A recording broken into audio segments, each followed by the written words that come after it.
সেই 1886 থেকে 2025 শ্রমিকরা তাদের ন্যায্য অধিকার ফিরে পেল না কেন এখনো?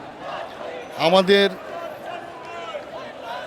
মানে 1886 সালে আমেরিকান শিকাগো শহরে মেহনতি মানুষ মানে শ্রমিক জনতা তাদের অধিকার আদায়ের জন্য তখন 11 জন শহীদ হয়েছিল।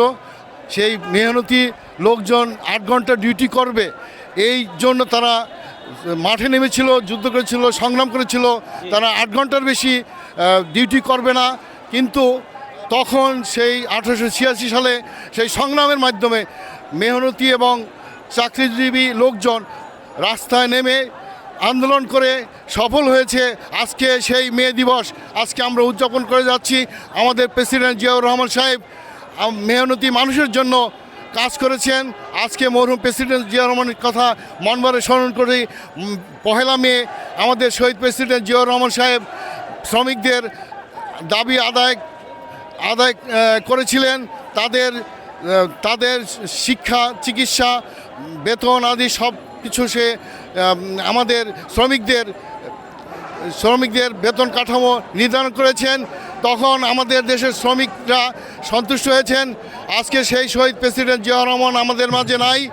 আমি আরও স্মরণ করছি আমাদের দেশে মেহনতি মানুষ, চাকরিজীবী যারা আজকে নিহত হয়েছেন তাদের প্রতি আমার শ্রদ্ধা ও ভালোবাসা রইল।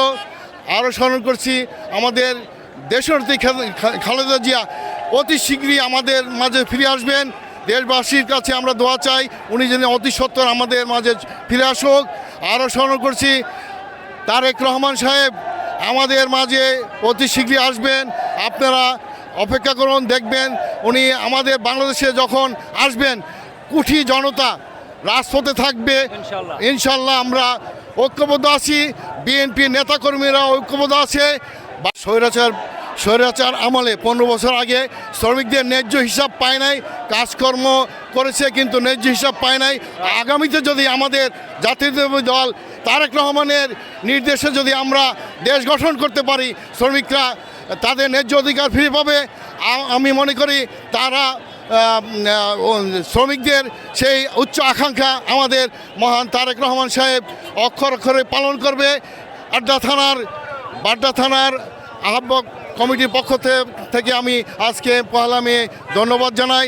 আমার সাথে আরও আছে আমাদের 21 নং ওয়ার্ডের সংগ্রামী আহ্বায়ক পাবেল এবং সেক্রেটারি এবং নেতৃবৃন্দ, সবাইকে আমার আন্তরিক শুভেচ্ছা অভিনন্দন। দেশবাসীকে আমার শুভেচ্ছা অভিনন্দন। খোদা হাফেজ। বাংলাদেশ জিন্দাবাদ। বাংলাদেশ জাতীয়তাবাদী দল জিন্দাবাদ।